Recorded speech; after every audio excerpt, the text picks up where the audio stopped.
Hey everyone, this is Shintai, and here with me I have my good friend Forneverworld. How you doing, man? Hey, man, what's up? Not much, just some good old Fate Stay Night. Yeah, buddy.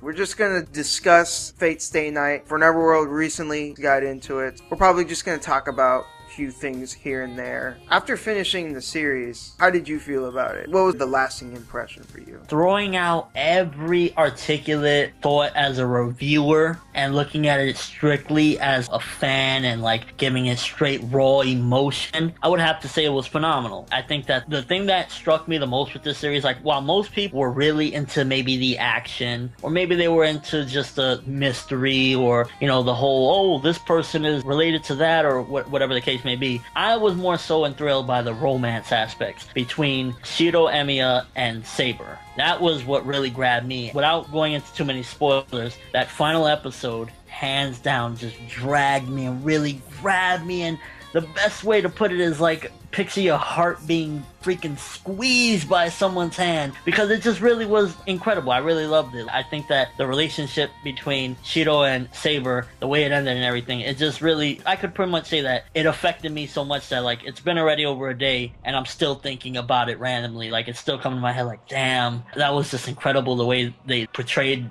the relationship between the two. Say what you will about Emiya himself. He gets a lot of shit, and to be fair, some of it is deserved. At the end of the day, I don't think he's a bad character. Part of that is because the romance between him and Saber was really well done. You just get really emotionally invested in it. And the thing about Emiya being a bad character, the reason why it seems like that in the beginning is because you don't know everything that the character's been through, and that was probably, I guess you would say, the fault in them, is that maybe they should have explained a little more of exactly what he went through in the past and why he's like this, why he's so anal about everything, of not caring about himself and wanting to protect people even though he doesn't have the means to. Had they portrayed that early on, you probably wouldn't have felt that way. I probably wouldn't have been wanting to beat his face in early on. Yeah, I mean, he's borderline sexist in the beginning, because he's like, oh, you're a girl, you shouldn't be fighting. And Saber's just like, fuck are you on about? The reason he's like that, though, is I think it's explained pretty well. And then I think, if I remember correctly, Unlimited Blade Works goes into more detail about it. The visual novel in general goes into more detail about it. But I do agree, it should have been explained a little earlier on, because otherwise, at the start, you're just kind of left with, well, why is this character like this? Like, what is this guy? Get out of here. Many times I kept saying to myself, this is like Naruto, except he has no means to defend himself. He just keeps on, I'm gonna protect everyone, I don't care. And it's like, you have no means to protect yourself, so why are you doing this? There are certain scenes where he literally gets fucking owned. The reason he doesn't die from situations that normally would be is because of his connection to Saber. I guess that's as far as I'll go. But he doesn't realize this, and he literally just goes into situations where he's goes out of his way to try and protect people. Basically, like his stomach is thrown out of his body. That's actually how it was described in the visual novel. I know in the anime it wasn't that graphic, but that's literally how it was described there. And I was just picturing that in my head. I was reading, I was just like, fuck! Oh man, yeah, I agree. Like, when I was watching that early on in the fight with Berserker, the early one where he gets just purely owned, I was just thinking to myself, God damn, this guy is relentless. He gets his ass whipped and he's just there. And it's like, what are you doing? Saber, though, she's like one of the best characters in the series, and I think she's one of the best female characters in general. I definitely agree. Like, coming into the series, I had, you know, I've heard things, and you told me a couple things here or there, you showed me a couple fights, but I didn't really know, per se, about the character much. And then just seeing how, to me, the best way to describe her is imperfectly perfect. She has certain things about her past. You know, everyone has done things that they're not proud of, but they did it for their own cause, or whatever the case may be. Just seeing the way she is. There was one particular scene, and maybe I'm dabbling a little too much into spoilers, but there's a bathroom scene where Shiro walks in, and he didn't realize she was in there. She's actually not even worried about being naked. Like, you know, most people would just look at like, oh my god, I'm naked, don't look at me. The thing she's looking about is that she's embarrassed that, because she's a warrior, and so her body for a female is a lot muscular than the normal female. That's how it's portrayed. In all honesty, when you look at it, she just looks like she has a regular body, but that's the way it's portrayed and the way she says it. He walks in, and immediately she's like, please don't look at me, I'm not like Rin's body, I'm more muscular than normal. That right there just made me feel like I felt so bad for her, because she's like, any other person would look at her like, you know, she's beautiful. What are you talking about? And when I just saw that scene really gravitated me to the character, and just seeing like, not only is she incredibly badass, you know, she can lay down like one of the strongest out there, but she's also a great female, and she has a great personality. And that's when I think the keys to making this character so great and so like, oh my god, I love this character. That's really one of the things I think that drives that. She is a badass. You know, some of the things that she does in the show is really amazing in terms of how she can fight and what she's able to accomplish. But getting past all of that, she's still human. There are times where she can act kind of cold. I remember Shiro was just thinking about her, and she was like, yo, we gotta go out, we gotta go do some reconnaissance or something, or, you know, we gotta fight these guys or something. And he's like, no, let's stay home tonight. You're probably still tired from the last fight. He was just thinking about her, and she was just like, fuck that, went rogue and just went off on her own. So badass. Yeah, and it's moments like that where it shows like, yeah, she's a badass, but she's still human. She still has her own feelings, whether it be positive or negative. Little things like that makes her character really stand out, as opposed to just being a badass just for the sake of being a badass. Definitely, because when you have a driving force like that, the small details around it that make that just much more awesome than what it normally already is. It just really is like, it's like a battery for it, because it's like, not only do you love seeing her kick ass, she also has a down-to-earth side. She's human. She's not just like this one-dimensional, I need a kick-ass character, and that's probably one of the things that makes her so awesome. And one of the things I really liked is that Shiro is being protected by a woman. Normally it'd be the other way around. Normally it's the male trying to protect the female. And I really like that they decided, you know what, we're going to switch it up. I think that makes it really interesting. And it especially comes into play whenever Shiro, he's trying to be the badass. He's being like, no, I'm going to do all the fighting. And Saber's just like, yeah, whatever, dude. Good luck with that. It totally breaks the cliche of the man is the protector, the woman's supposed to be like, oh no! It totally breaks that, and that's another thing.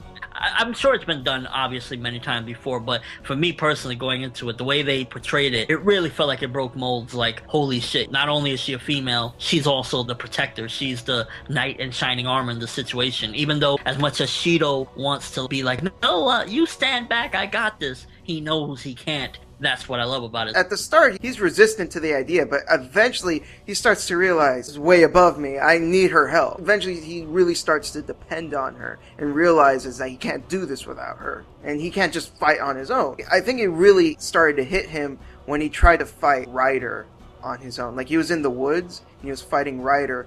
Ryder is like one of the weaker servants. He almost died fighting against her. Definitely, and then when they had the rematch, that's where he was like, okay, I gotta give in. I need her. There's no way I can do this. You know, he's getting thrown out of a building for crying out loud. That's also when Saber uses her ultimate attack for the first time. She says it in English. She says, Excalibur! When they use their ultimate attack, in the Japanese version, they say it in English. Yeah, I love that. It's a really nice touch. I think either way, the dub or the sub is good. I really liked Kate Higgins as Saber in the dub. I think she did a really good job. I saw dub for like the first episode and a half. It might have been the content from episode 1. I don't know if maybe it was just the content, and I was thinking to myself, well, maybe if I switch to the sub, I might like it more. So I switched to the sub, and I stood with that. No disrespect towards the dub, because I didn't give it enough of a chance, but I love the sub. The sub, hands down, has my heart right there. The sub is really good, and actually, something that's really cool is originally the visual novel had no voice acting, and when the anime was released, they went back and patched the game and put in voice acting from the people who did the anime. Oh, wow. Now that's awesome. That shows dedication and shows appreciation to fans, and just shows that they love their work. They treat it with respect. And that's another thing I really like, especially like with a character like Saber. It would have been so easy to make her, give her big hits or something. You know, not that there's anything wrong with that, but it shows a lot of restraint on their end for not over-sexualizing Saber. She looks really cool, and she's still very beautiful, but very respectful and refined. Exactly. I could go pick any character from any anime, you know, pick a fairy tale character or pick whatever the case may be, and it's like, oh man, you know, she has big tits, blah blah blah. But you go to Fate Stay Night, Saber, and she doesn't have maybe, you know, necessarily the, oh, she got big tits or anything like that, but it's the character of who she is and how she's portrayed that really it makes you enjoy the character. And that's, I think, far more valuable than just drawing tits and whatnot, or, you know, whatever the case may be. I think that attractive personality far exceeds just big tits. And another thing I really like about her is in the show, like, you had another female servant. Other than Ryder, it was Caster. That would be a more typical class for a female to be, you know, the magic user. But Saber's a warrior. She uses a sword, and she just goes in, she's nitty gritty. She's not magic. Well, she kind of does, like, she makes her sword invisible and stuff, but she's not like a spell user. That's not her thing. But at the same time, she's not like a butch or something like that. She's still very feminine. It all comes together to just make this really interesting character. She's just so compelling. Exactly. It's like, it breaks the mold, because in real life, in all honesty, when you see a girl that she's kicking ass, chances are she might not look the most feminine, she might not look the most attractive, or she might not have a personality. But Saber kind of has a nice blend of all of them. She's not too curvaceous, she's not too kick-ass, because she does have her weak moments. One of the great things about it is she's not going in there and kicking every single servant's ass with no problem. She is struggling against a lot of them, and that's amazing as well. Yeah, especially when she fought against Gilgamesh. Oh, man. Oh, dude, that Gilgamesh fight, oh, man. Especially when Gilgamesh comes and Shiro and Saber are already having their problems as far as, you know, like, not wanting her to leave, and we'll get to that in a bit, but they're in the middle of that, and then they gotta deal with Gilgamesh, which he's a beast in and of himself, and that adds also to the complexities of what's going on in the situation and how real things are. Yeah, not just that, but Shiro is a shitty mage. Saber isn't nearly as powerful as she could be. For example, there's a scene that happens in Unlimited Blade Works. Rin actually takes control of Saber instead, and she becomes her master in the Unlimited Blade Work. And Saber becomes way more powerful because Rin is a proper mage. She knows what she's doing. Shiro, he's a scrub. He's never trained. He doesn't know any spells. You know, he doesn't know how any of it works. Because of that, Saber suffers as a result, and she's not nearly as strong as she could be. I think also that, because when you have a battle, when you have a struggle, it's always good when the main character is actually struggling, where it's not just an easy walking. That problem, or basically him being a scrub and a weakling, adds to make the story more interesting. Like, how are they going to come out on top? How are they going to be able to stop these people? Are they going to survive, for that matter? It's actually funny, because in the anime, they actually made him a little stronger as a mage than what he was in the visual novel. He was even shittier as a mage in the visual novel. Ah, damn. You know how he could make certain objects harder, and so they couldn't break as easy? Yeah. Like, he could do that on command in the anime. In the visual novel, he can only get that to work some of the time. Oh, wow. So they try to patent things up because he was just too lackluster. What I was saying earlier, as far as the whole Shiro begging Saber without giving too much away, I think that added also to what made me appreciate the series more, is because it felt like a real thing. If you've ever been in a relationship where you knew things were going south, and like I said, this is supernatural, so you obviously can't 100% relate to it because it's crazy things going on, but you can clearly see things are going south, and you're trying your damnedest. You know, he's practically begging her after a certain point, and the woman is still not giving up. You can appreciate that because you can understand what's going on, and you can really feel for the character and just feel for the relationship in general, because you see that there's this, I guess you could say, obstacle that is just like nearly impossible to get by. And that's really one of the things that really made me love the series even more. Like I said in the beginning, I think that the romance aspect of the series was the most enjoyable for me personally. Just like, I love that. Like, the very ending really just touched me incredibly, because you pretty much, I want to say a little over halfway understand Shiro's feelings for her. And while it's hinted of how she feels, you never really get that full-on expression from her until the very end. And then that's where it really takes it home. It really just, it's a home run right there after that. Because it feels real. And doing a romance isn't easy, especially a good one. Fate Stay Night really hits it out of the park because it feels real. It feels like they're real people. It doesn't feel like they're caricatures or something. Things that they go through, they're relatable. Like, of course, Saber is a supernatural being, but it's still relatable how they interact with each other. I think that one of the episodes I think is a little underrated is the one where they go on the date. Dude, that is like probably one of my top 3 favorite episodes of the entire series. I loved it. It's so good because you're seeing Saber casual, and most of the time you don't see her just being casual. And even she kind of realized it. Like, she doesn't allow herself to be that open most of the time. So in that episode, she was able to just kind of relax. It was so weird to see her like that, but at the same time, what makes the episode so good is that one part on the bridge, and they have that argument.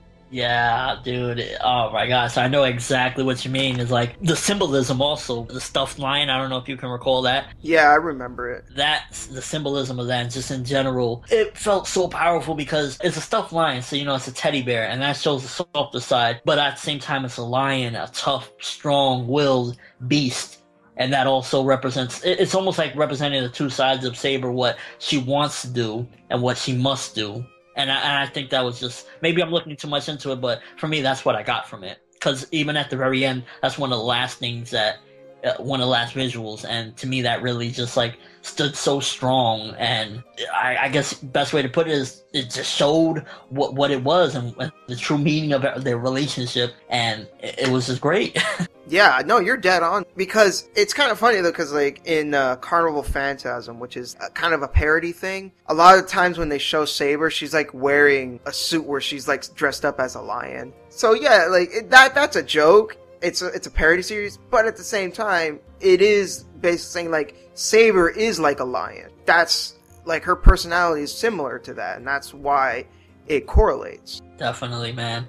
That, it's interesting to bring that up because, like, for the most part, I look at forums and here and there, and I see people bash it. They don't like the romance and whatnot. But I think, if anything, one of the strong points was, like you pointed out, that dating episode is that it developed their relationship more, and it made it more viable and more just realistic. That the fact that, they're going on a date, and Saber as a character, you get to see that. Putting this character from a different world and putting her in this situation, how she would react to, like, modern day, going to the movie theater to see a movie. I love that scene where Shiro's trying to put his hand on her hand, and she starts, like, throwing up her hands, getting all into the movie. It shows that, like, even in those situations, Saber is Saber. She's not gonna do the typical blush and let him put the hand, Saber's Saber. Fate Stay Night as a whole, I'm still like a noob. I haven't seen Fate Zero. I almost finished Unlimited Blade Works, but I had to cut short with that. But regardless of how amazing Fate Zero may be in the future, and maybe we'll do, like,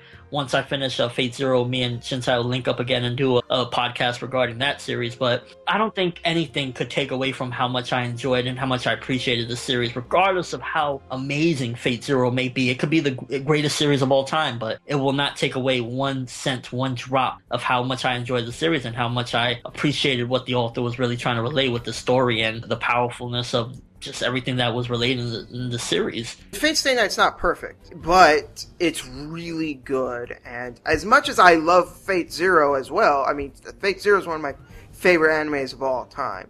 But again, I agree, it doesn't take away from how good Fate Stay Night itself is. And if it wasn't for Fate Stay Night, this anime, that not everyone hates it, but, like, suddenly has gotten some hate for whatever reason. If it wasn't for this anime, a lot of people would never have gotten into Fate Stay Night or any of the other shows or any other things that this company's created. I would have never gotten into it. It was because of this anime that I became a huge fan of this universe that this one dude named Kinoku Nasu has come up with. I'm very indebted to this anime because of how it turned me into this huge fan, and I love this show. I understand, and I see its faults, but it's fine. I can look past them, because at the end of the day, even though it's got its problems, what it was able to accomplish far outweighs whatever faults it may have. That is exactly it. Yeah, there's problems, but there's nothing that is like a problem that like just makes the series inadequate in any form. It has its problems, but there's nothing that just is grueling to the point where you're just like, oh, okay, I need to back off the series. It is what it is. It's an amazing action with romance, comedy, drama, everything that you would want in a series, and I think it delivers it just the way it needed to.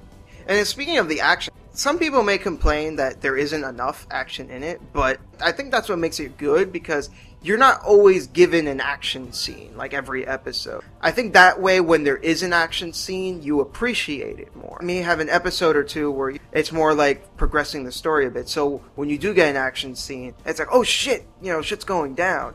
And each of the fights are also unique, because they're usually against different people with all these different abilities. Sometimes not even like really a person, looks kind of monstrous or something. The fights are always really different and unique from each other, and I always really enjoyed that in the show. It's not too action oriented to the point where like there's series where I just hands down like, no, I need more than just action, and this series delivers just enough where it's like, okay, this action scene was amazing, I can't wait for the next one, but it doesn't drown you in like, another action scene. It doesn't do that to you. It makes you appreciate the action scenes that much more, not to mention that the action scenes look beautiful and amazing themselves. I think they're paced and they're placed just perfect. Like, I wouldn't change anything about how the action scenes are placed. I think some of my favorite ones was probably with Assassin. Those fights I always thought were really good. I really personally, like, hands down my favorite fight of the entire series, Archer versus Berserker. Yeah, that one is so good, because for the majority of the show, Archer is actually injured, and you really don't get to see what he's really capable of. And that fight between him and Berserker just shows how much of a badass Archer is. Yeah, and he, like, when he starts saying the enchantments in English, you know what's going down. When you see the Japanese and they start speaking in English, you're like, shit's about to go down. And Berserker, you're looking at him like this monstrous, freaking vile creature, and Archer's not backing down. Done. The animation looked very fluid there. They made it look very glossy with a lot of like the sword clashes, and it just really was breathtaking at times. It was really an incredible fight. I remember when I first read the visual novel and I was like super into Fate Stay Night,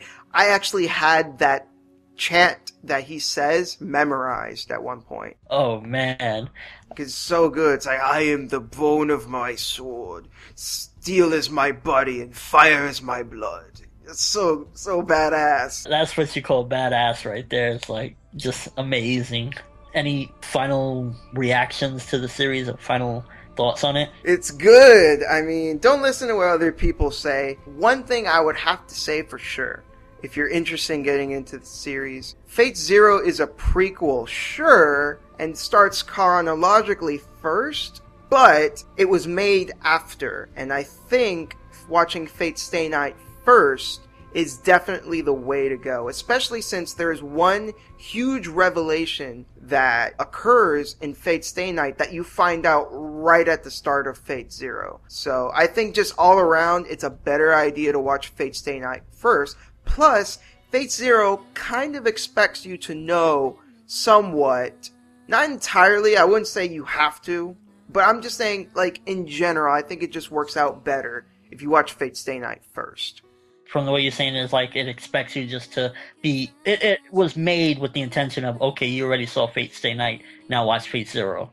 Fate Stay Night, the visual novel, came out first, and then the regular novel, Fate Zero, came out years after. So even the way that the source material came out was in that order. I guess my final words, it was an amazing ride. I can't wait for the future, but definitely this is one of those animes that, with me, I watch a lot of anime, and there'll be dry spells where I'll watch stuff and it's like, it's good, it's enjoyable. And then you come across a series like this where it's just like, it grabs you and just makes you keep thinking about it, and that's really what it did. And one of the last lines, I know it's very spoilerific, I won't say who says it or in what context or any case may be, but the last line, I probably will forget her voice and I might forget her mannerisms, but I always remember I was in love with this person. And that line right there is just incredible. No matter how many anime or spin-offs, sequels, prequels I watch, it will still remain great to me. Alright, guys. See you later. Peace.